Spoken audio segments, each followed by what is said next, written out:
negara semiskin itu, tiba-tiba ada orang yang punya mobil begini nih. Dan ini nggak cuma satu orang doang yang begini. And he's known internationally. He is also a multimillionaire. Cuma 19% doang dari total populasi di sana yang punya akses ke listrik. Dulu kan kita pernah bahas lasap ya, subkultur orang-orang Kongo yang selalu tampil modis, walaupun sebenarnya mereka nih miskin.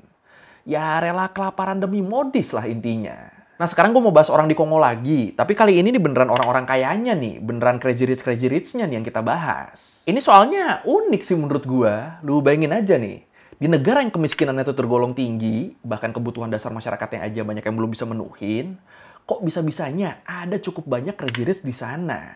Negaranya miskin loh, dapat uang dari mana ini mereka nih bisa sampai sekaya itu? Ya udah kalau gitu, langsung aja kita bahas kenapa banyak crazy rich di Republik Demokratik Kongo, padahal negaranya miskin. Di Learning by Googling. Sebelum mulai, gue pengen ngasih lihat perbandingannya dulu deh nih. Yang miskin di sana tuh gimana, yang kaya di sana tuh gimana. Nah ini, pemandangan umum di Republik Demokratik Kongo tuh ya begini. 72% warganya tuh ada di bawah garis kemiskinan ekstrim. Sisanya pun bukan berarti kaya ya, sisanya miskin juga, tapi nggak ekstrim. Tapi di tengah kehidupan yang miskin ekstrim begini, ada juga orang-orang yang begini. Ini timpang banget kan ini. Tapi ya sebelum kita bahas ketimpangan ini, gue mau bahas negaranya dulu nih dikit. Jadi, ini kayaknya udah pernah gue jelasin deh. Tapi ya nggak apa-apa lah, gue jelasin lagi ya dikit ya. Jadi, negara yang namanya Kongo tuh ada dua. Ada Republik Kongo sama Republik Demokratik Kongo. Dua negara ini nih tetanggaan, latar belakang sejarahnya sama, kondisi negaranya juga kurang lebih sama. Tapi tetap Republik Kongo sama Republik Demokratik Kongo, mereka nih dua negara berbeda di bawah dua pemerintahan yang beda juga. Dan buat sekarang kita bakal fokus ngebahas Republik Demokratik Kongonya ya, atau biasa disingkat RDK.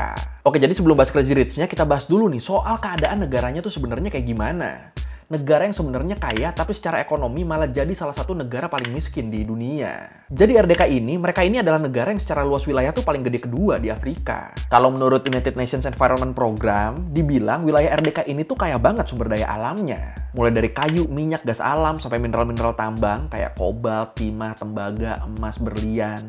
Itu hampir semuanya tuh bisa ditemuin di RDK. Saking kayanya pertambangan mereka. Cadangan kobalt dunia aja 80%-nya tuh ada di RDK. Jadi emang potensi mereka tuh besar banget sebenarnya.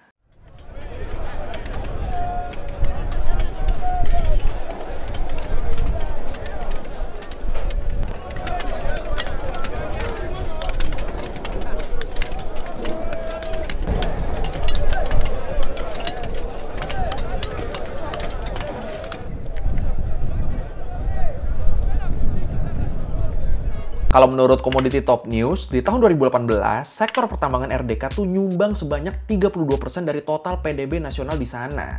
Jadi ya emang sektor pertambangan mereka tuh maju banget. Tapi sayangnya, kekayaan alam ini nggak bikin rakyatnya makmur. Kenapa gitu? Kalau menurut S&P Commodity Insight, ini bisa terjadi salah satunya ya karena dominasi pihak asing. Jadi waktu negara-negara lain ngelihat RDK punya potensi yang gede banget, mereka mulai tuh pada investasi di sana. Mereka mulai tuh pada ngediriin perusahaan-perusahaan yang berkaitan sama pertambangan di sana. Disebut hampir 70% sektor pertambangan di RDK tuh didominasi sama investor dari Cina. Terutama di sini tembaga sama kobaltnya nih. Kalau buat kobalt ya, emang kobalt ini kan jadi salah satu bahan utama buat bikin gadget ya. Kayak HP, laptop, tab, sampai mobil listrik juga, itu semuanya butuh kobalt kan. Jadi ya itulah kira-kira situasinya. Mayoritas sektor pertambangan ini dipegangnya tuh sama asing, bukan sama warga lokal atau pemerintah RDK. Warga lokalnya tuh kebanyakan ya cuma jadi pekerja aja. Warga lokalnya kebanyakan cuma jadi buruh kasar buat ngeksploitasi bahan tambang dari tanah mereka sendiri. Tapi yang nikmatin hasilnya bukan mereka. Ini kok masalah-masalah gini tuh berasa akrab ya. Back in 2008, the Democratic Republic of Congo struck a big deal with Beijing. China's state-owned firms would build hospitals and roads in return for revenues from copper and cobalt mines. 13 years on, critics say few of the promised benefits have materialized. Kalau menurut World Bank, di tahun 2018, kayak gue bilang di awal tadi, 72% dari total populasi RDK tuh hidup di bawah garis kemiskinan ekstrim.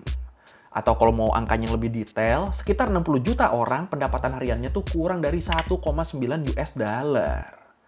Pendapatan seharinya berarti nggak nyampe 2 dolar loh. Terus selain itu, di tahun yang sama nih, cuma 19% doang dari total populasi di sana yang punya akses ke listrik.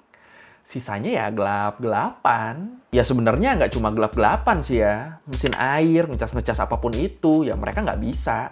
Pokoknya segala macam yang butuh listrik, mereka tuh nggak punya aksesnya. Mereka nggak bisa tuh pakai listrik. Atau nggak usah listrik deh, akses ke pelayanan dasar aja, kayak pendidikan sama kesehatan, itu juga masih rendah banget tuh. Dan semua kondisi sulit ini diperburuk dengan konflik bersenjata dan politik yang nggak stabil. Yang bikin pertumbuhan ekonomi di sana tuh masih susah, masih terlalu banyak nih hambatannya. The Democratic Republic of Congo is vast, with abundant resources. But persistent conflict, high population growth, and slow economic progress have caused living standards to decline year after year. Dan gilanya, dengan kondisi masyarakat yang miskin banget itu, yang dapat jatah listrik aja cuma sekitar 19%-nya, tapi di Republik Demokratik Kongo tuh tetap ada orang-orang kayanya. Tetap ada tuh crazy rich-nya yang nyampe sekitar 6% dari total populasi di sana. Ya ini 6% ini kalau kita bandingin sama orang kaya yang ada di negara-negara lain, itu mungkin jatuhnya dikit ya. Tapi kalau kita lihat dari mayoritas penduduk RDK yang ada di bawah garis kemiskinan ekstrim, ya jatuhnya kekayaan mereka ini ekstrim juga. Kebayangkan lo di negara semiskin itu, tiba-tiba ada orang yang punya mobil begini nih. Dan ini nggak cuma satu orang doang yang begini. Ada 6% dari total populasi di sana yang kayaknya tuh ya seanjing-anjing gini. Dapat duitnya dari mana coba ini? Nah, kalau menurut The Bergen Project, ada beberapa alasan nih kenapa crazy rich di sana tuh bisa sekaya itu. Dan alasan yang pertama, balik lagi ke pertambangan. Tadi kan dibilang kalau hampir 70% investor pertambangan ini tuh dimilikin sama perusahaan Cina. Tapi walaupun begitu, tetap aja tuh ada sebagian kecil yang diatur sama warga lokal. Walaupun ini nih dikit banget. Nah, yang sebagian kecil orang lokal yang boleh ikut ngatur pertambangan inilah yang jadi kaya raya, yang jadi crazy rich. Contoh deh nih, misalnya Robert Seninga, direktur perusahaan Kuperama, perusahaan tambang koltan paling besar di Provinsi Kivu Utara. Ini Robert Seninga nih kekayaannya anjing-anjing lah. Jadi ya emang orang-orang model begini, pejabat-pejabat penting begini, bos-bos yang ada di sektor pertambangan begini, yang udah pasti banyak uangnya. Soalnya kan tambang yang ada di negaranya tuh emang melimpah banget kan, apalagi kobalt. Tapi ya sayangnya kalau menurut DW, yang kaya raya ekstrim begini tuh cuma pejabatnya aja. Buat pekerjanya nasibnya tuh malah sebaliknya. Kita lihat dari tambangnya Kuperama ini aja deh. Di situ tuh kurang lebih ada sekitar 3.000 pekerja. Dan ya ini kan masuknya pekerjanya jumlahnya banyak ya. Tapi dengan jumlah pekerja sebanyak itu, standar keamanan di sana tuh masih jelek banget loh. Pas mereka lagi kerja, bener-bener pekerja-pekerja tambang ini tuh nggak pakai safety yang memadai. Dan banyak juga akhirnya kecelakaan-kecelakaan tambang yang bikin nyawa mereka tuh terenggut. Ya jadi bisa dibilang pembagian keuntungan dari tambang ini tuh bener-bener nggak adil nih. Gap penghasilannya tuh gede banget. Yang atas-atas, yang bos-bos mereka makin kaya raya. Yang bawah, yang pekerjanya makin hari makin longso tuh. Yang nggak usah gajinya deh, keselamatan mereka di tempat kerja aja kan nggak dianggap loh. Kacau anjir. His villa is guarded around the clock by police. It's like a fortress. Robert Seninga is a multimillionaire. Hi, how are you? François. His wealth comes from coltan mining. He was once a rebel leader. Terus selain pengusaha tambang, orang-orang kayak di RDK ini sebagian lagi juga berasal dari industri hiburan. Kayak pemain film, musisi, atau ya orang-orang yang punya perusahaan yang berkaitan sama hal-hal ini. Kenapa mereka bisa kaya? Jadi gini, ternyata walaupun masyarakatnya miskin, tapi minat orang-orang RDK sama dunia hiburan tuh tinggi banget. Jadi kalau lu bisa tembus jadi artis di sana, insya Allah jadi salah satu crazy rich sudah. Contohnya yang kaya banget dari jalur artis nih, doi nih, Fally Ipupa, penyanyi terkenal di sana. Dia nih sukses banget, kaya banget, mobil mewahnya juga banyak banget. Terus selain bos perusahaan tambang sama pelaku dunia hiburan, orang-orang kayak investor sama pengusaha juga termasuk yang ngasilin banyak uang banget di sana. Ya soalnya kan di sana buat bisnis tuh persaingannya belum seketat itu ya.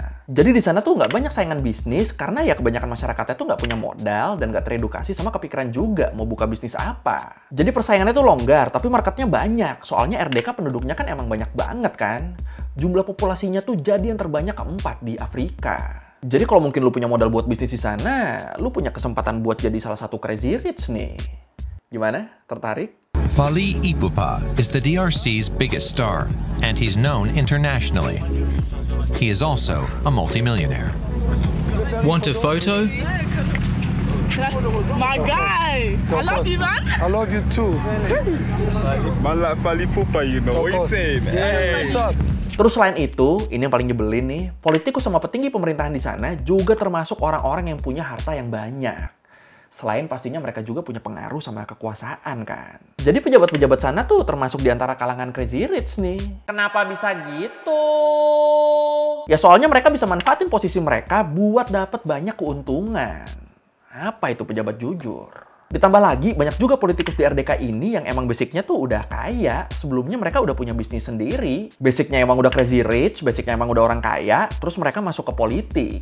Ya udah, makin kaya deh tuh. Ditambah dapat kekuasaan juga kan akhirnya kan. Buat yang orang kaya masuk ke politik terus makin kaya tuh, contohnya tuh Moise Katumbi. Pengusaha kaya raya yang saking kayanya dia tuh sampai punya klub bola. Nah, Katumbi ini, dia ini ngejabat sebagai gubernur Provinsi Katanga sejak tahun 1997 sampai 2015. Entah udah berapa periode tuh jadinya tuh.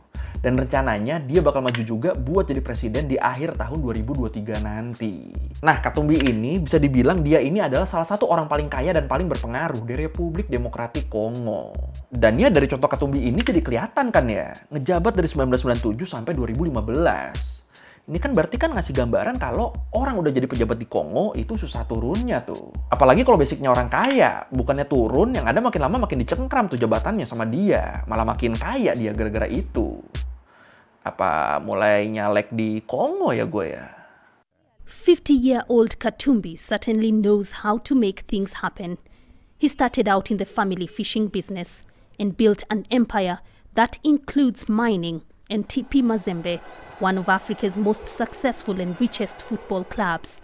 As governor, Katumbi is credited with building infrastructure and supporting the mining industry.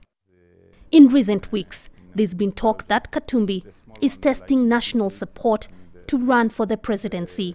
Jadi ya pastinya kekayaan yang dimiliki sama crazy rich di RDK ini nih nggak semuanya didapetin dari sumber yang bersih ya. Nggak semuanya duit halal.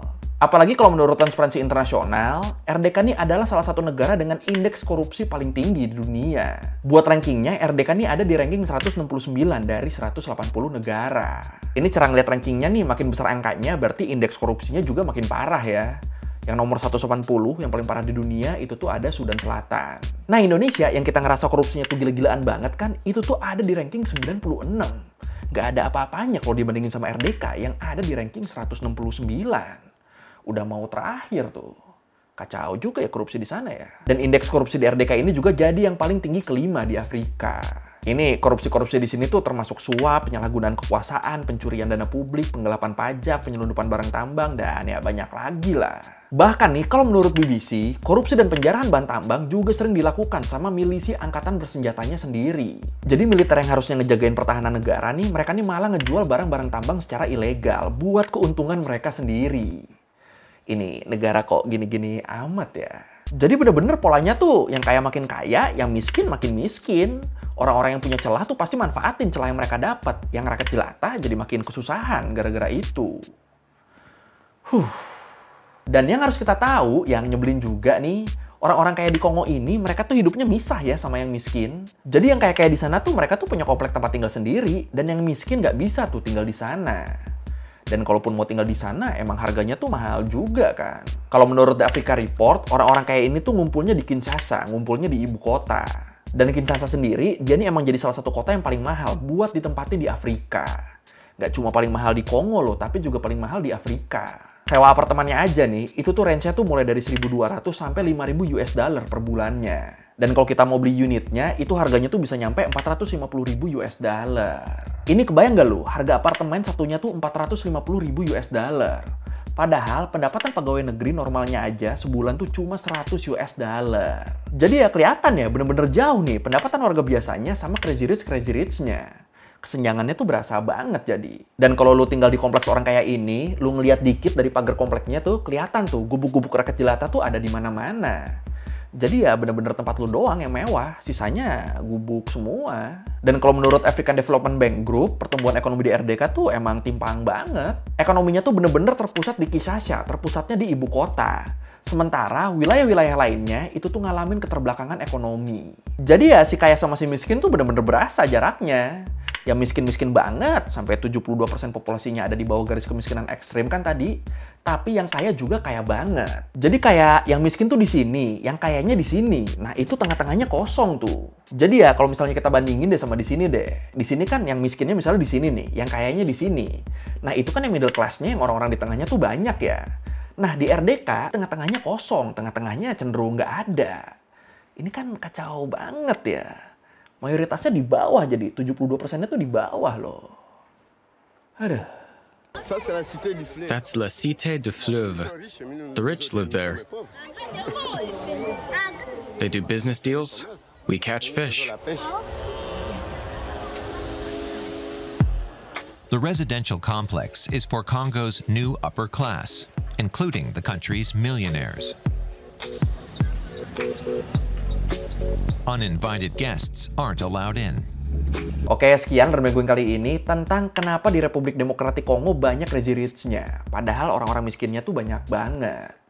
Ternyata ya itu ya, kalau nggak bos tambang, artis, pengusaha, sama pejabat. Yang korup-korup juga ngumpul di situ tuh. Kalau merevisi gue udah salah, atau mau nanya, atau mau nambahin dari video, bisa tulis di komen, kita diskusi kayak biasa. Sekali lagi, thank you udah nonton, jangan lupa like, comment, subscribe. Bye!